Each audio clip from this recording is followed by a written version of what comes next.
Welcome back to my channel. ನಾನು ನಿಮ್ಮ ವರ್ಷ ಬ್ಲಾಗ್. ಎಲ್ಲರಿಗೂ ಗೌರಿ ಗಣೇಶ ಹಬ್ಬದ ಆರ್ಥಿಕ ಶುಭಾಶಯಗಳು. ಈ ಬ್ಲಾಗ್ನ ಸ್ಟಾರ್ಟ್ ಮಾಡ್ತಾಯಿದ್ದೀನಿ. ಫಸ್ಟು ಇವತ್ತು ದೇವಸ್ಥಾನಕ್ಕೆ ಹೋಗಬೇಕು, ಹಾಗಾಗಿ ತುಳಸಿ ದೇವರು ಹೊಸ್ಲಿಗೆ ಪೂಜೆ ಮಾಡೋಣ ಅಂತ ನಮ್ಮ ಎಲ್ಲ ಹಣ್ಣುಗಳನ್ನೆಲ್ಲ ಕಟ್ ಮಾಡಿ ಹಣ್ಣು ಕಾಯಿ ಹೊಡೆದು ಪೂಜೆ ಮಾಡ್ತಾರೆ. ಫಸ್ಟ್ ಹೊಸ್ಲಿಗೆ ಪೂಜೆ ಮಾಡೋ ಪದ್ಧತಿ ಇತ್ತು, ಹಾಗಾಗಿ ನಮ್ಮಮ್ಮ ಮಾಡ್ತಾಯಿದ್ರು.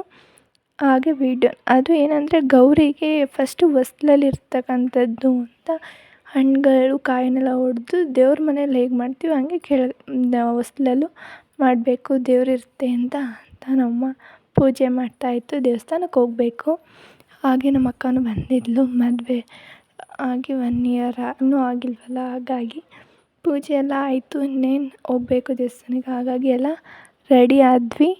ಸೊ ಅವಳು ಸ್ಯಾರಿ ಹಾಕ್ಕೊಂಡಿದ್ಲು ಫಸ್ಟು ಅಂತ ಅಂದ್ಬಿಟ್ಟು ನಮ್ಮಮ್ಮನೂ ಇದ್ದರು. ಇನ್ನೇನು ರೆಡಿಯಾಗಿ ಹೋಗಬೇಕಲ್ಲ, ಆಗ ರೆಡಿ ಆಗಿದ್ಲು. ಹಾಗೆ ಒಂದು ವೀಡಿಯೋನ ಮಾಡಿದೆ. ಈಗ ಕಾರಲ್ಲೇ ಹೋಗ್ತಾಯಿದ್ದೀವಿ ದೇವಸ್ಥಾನಕ್ಕೆ. ಅಲ್ಲಿ ಅರಿಶಿನ ಕುಂಕುಮ ಬಳೆ ಎಲ್ಲ ಕೊಡಬೇಕಲ್ಲ ಬಂದಿರೋರಿಗೆ, ಅದನ್ನ ತೊಗೊಂಡು ಹೋಗ್ತಾಯಿದ್ವಿ. ಕಾರಲ್ಲೇ ಹೋದ್ವಿ. ಅದು ಸ್ವಲ್ಪ ದೂರ ಇತ್ತು, ನಡ್ಕೊಂಡು ಹೋಗೋಕ್ಕಂತೂ ಆಗೋಲ್ಲ.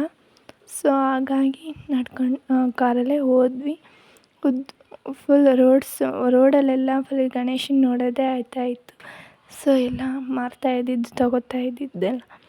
ಇದು ದೇವಸ್ಥಾನ ದೊಡ್ಡದು, ಗೌರಿನ ಕೂರಿಸ್ತಾರೆ ನಮ್ಮೂರಲ್ಲಿ. ಅದು ಏನಂದರೆ ಗುಡಿ ಅಂತ ಅಂತಾರೆ, ಗೌರಿ ಗುಡಿ ಅಂತ ಹೇಳಿ ಅಲ್ಲಿರೋರಿಗೆಲ್ಲರಿಗೂ ಅರಿಶಿನ ಕುಂಕುಮ ಅಲ್ಲಿ ಬಂದಿರ್ತಾರಲ್ಲ ದೊಡ್ಡವ್ರಿಗೆಲ್ಲ, ಅವರಿಗೆಲ್ಲ ಅರಿಶಿನ ಕುಂಕುಮ ಎಲ್ಲನೂ ಕೊಡ್ತಾರೆ. ಅವರು ನಮಗೆ ಕೊಡ್ತಾರೆ, ನಮಗೆ ಕೊಡಬೇಕು. ಫಸ್ಟು ಅಂತ ಅಂದ್ಬಿಟ್ಟು ನಮ್ಮಮ್ಮ ಅವ್ರ ಕೈಲಿ ಕೊಡಿಸ್ತಾ ಇದ್ದರು.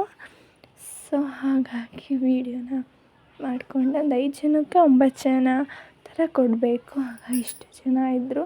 ಸ್ವಲ್ಪ ಚಿಕ್ಕದು ಜಾಗ, ಆದ್ದರಿಂದ ಅಲ್ಲೇ ಶಿವನ ದೇವಸ್ಥಾನನೂ ಇತ್ತು, ಮತ್ತು ಬೇರೆ ಹೆಣ್ಣು ದೇವ್ರ ದೇವಸ್ಥಾನಗಳಿತ್ತು. ಅಲ್ಲಿ ಹಬ್ಬದಲ್ಲಿ ಎಲ್ಲರೂ ಕಟ್ಕೊತಾರಲ್ಲ ಗೌರಿ ಎಳೆ ಅಂತ, ಹಾಗೆ ಕಟ್ಟಿ ಅಂತ ಅಂತಿದ್ರು. 2 ಬಳೆ ಹಾಕ್ಕೊಂಡಿದ್ವಿ, ಇನ್ನೂ 2 ಬಳೆ ಕೊಟ್ಟು ಕಟ್ಟಿದ್ರು. ಸೊ ಹಾಗೆ ಹೊರಟು ಬಂದು ಮುಗೀತು ಪೂಜೆ. ಸೊ ಇವತ್ತಿನ ಬ್ಲಾಗ್ ಎಂಡ್ ಮಾಡ್ತಿದ್ದೀನಿ. Thank you for watching.